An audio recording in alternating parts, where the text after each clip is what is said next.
Hello guys, RCB versus DC ಪಂದ್ಯ ಈಗ ಮುಕ್ತಾಯವಾಗಿದೆ. ಈ ಒಂದು ಪಂದ್ಯದ ಬಳಿಕ ನಮ್ಮ ಸ್ಟಾರ್ ಆಟಗಾರ Cameron green player of the match ಸಿಕ್ಕ ಮೇಲೆ ಏನು ಮಾತಾಡಿದ್ರೆ ಅಂತ ಪ್ರತಿಯೊಂದು ಮಾಹಿತಿಯನ್ನು ಈ ಒಂದು ವಿಡಿಯೋದಲ್ಲಿ ನಾನು ನಿಮಗೆ ಹೇಳ್ಕೊಡ್ತಾ ಬರ್ತೇನೆ. ಅದಕ್ಕಿಂತ ಮುಂಚೆ ನೀವೇನಾದರೂ ಇನ್ನೂ ನಮ್ಮ ಚಾನಲ್ಗೆ ಸಬ್ಸ್ಕ್ರೈಬ್ ಆಗಿಲ್ಲ ಅಂತಂದರೆ ಈ ಕೂಡಲೇ ಸಬ್ಸ್ಕ್ರೈಬ್ ಆಗಿ. ಹಾಗೆ ನೀವು ಆರ್‌ಸಿಬಿ ತಂಡದ ಅಭಿಮಾನಿಗಳಾಗಿದ್ದಲ್ಲಿ ಈ ಕೂಡಲೇ ಕಮೆಂಟ್ ಬಾಕ್ಸಲ್ಲಿ ಕೂಡ ತಿಳಿಸಿ. ಇಂದಿನ ದಿವಸ ನಮ್ಮ ಕ್ಯಾಮರನ್ ಗ್ರೀನ್ ಅದ್ಭುತ ಪರ್ಫಾರ್ಮೆನ್ಸನ್ನು ಆರ್‌ಸಿಬಿ ತಂಡದ ಪರ ಕೊಟ್ಟಿದ್ದರು. ಅಂದರೆ ಬ್ಯಾಟಿಂಗ್ನಲ್ಲಿ 32 ರನ್ ಹೊಡೆದರೆ ಇನ್ನು ಬೌಲಿಂಗ್ನಲ್ಲಿ 19 ರನ್ನಿಗೆ 1 ವಿಕೆಟ್ ಪಡೆದರು. ಹೀಗಾಗಿ ಆರ್‌ಸಿಬಿ ಗೆಲುವಿಗೆ ಕೂಡ ಇವರು ಪ್ರಮುಖ ಕಾರಣದರು.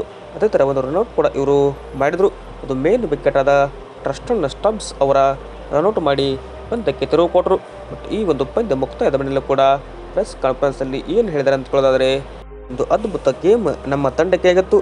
ಬಟ್ ಈ ಒಂದು ವರ್ಷ ಏನಪ್ಪ ಅಂದರೆ ನಾವು ಸುಮಾರು ಸಲ ಹೈ ಸ್ಕೋರ್ ಗೇಮಿಂಗನ್ನು ನೋಡಿದ್ವಿ. ಅದೇ ಥರ ನಾವು ಲೋ ಸ್ಕೋರ್ ಡಿಪೆಂಡಿಂಗ್ ಕೂಡ ಮಾಡಿದ್ವಿ. ನಮ್ಮ ಬಲ್ಲರ್ಸ್ ಏನಪ್ಪ ಅಂದರೆ ಬ್ರಿಲಿಯಂಟ್ ಆಗಿ ಈ ಒಂದು ಸ್ಟಾರ್ಟನ್ನು ಕೂಡ ಇಲ್ಲಿ ಕೊಟ್ಟರು. ಪೇಸ್ ಏನಪ್ಪ ಅಂದರೆ ಐಡೆಂಟಿಫೈ ಮಾಡೋಕ್ಕೆ ಅಷ್ಟೊಂದು ಈ ಒಂದು ಗೇಮಲ್ಲಿ ಈಸಿ ಇರಲಿಲ್ಲ. ಬಟ್ ಅದೇ ಥರ ಖಲೀಲ್ ಅಹ್ಮದ್ ಅವರು ಸುಮಾರು ಸಲ ಕಟ್ರಸ್ ಕೂಡ ಇಲ್ಲಿ ನಮಗೆ ಮಾಡಿದರು. ಬಟ್ ನಮ್ಮ ಒಂದು ಗೇಮ್ ಏನಪ್ಪ ಅಂದರೆ ಇದು ಟಫ್ ಆಗಿತ್ತು. ಬಟ್ ಟಾರ್ಗೆಟ್ ನಾವು ಇಲ್ಲಿ ಚೆನ್ನಾಗಿ ಕೊಡುವ ಅವಕಾಶ ಕೊಡೆಯಿತ್ತು. ಬಟ್ ಅದೇ ಥರ ನಾವು ಸೇಮ್ ಬಾಲಿಂಗ್ ಮಾಡಿ ಈ ಒಂದು ಪಿಚ್ನಲ್ಲಿ ಯಶಸ್ವಿಗೊಳಿಸಿದ್ವಿ. ಅದೇ ಥರ ಈ ಒಂದು ಗ್ರೌಂಡ್ ಏನಪ್ಪ ಅಂದರೆ ಒಂಥರ ಬಾಲರ್ಸ್ಗೆ ಹೆಲ್ಪ್ ಬಿಡುವಂಥ ಗ್ರೌಂಡ್ ಆಗಿತ್ತು. ಅದೇ ಥರ ಈ ಒಂದು ಪಂದ್ಯಕ್ಕೆ ನಮಗೆ ಗೆಲುವಿಗೆ ಪ್ರಮುಖ ಕಾರಣ ಆಯ್ತಂತ ಹೇಳಿದ್ದಾರೆ. ವಿಡಿಯೋ ಇಷ್ಟ ಆದರೆ ಲೈಕ್ ಮಾಡಿ. ಹಾಗೆ ನೀವೇನಾದರೂ ಇನ್ನೂ ನಮ್ಮ ಟೆಲಿಗ್ರಾಮ್ ಚಾನಲ್ಗೆ ಜಾಯ್ನ್ ಆಗಿಲ್ಲ ಅಂದರೆ ಈ ಕೂಡ ಜಾಯ್ನ್ ಆಗಿ. ಲಿಂಕಿನ ಬಯೋ ಅಂತ ಹೇಳ್ಬೋದು. Thank you.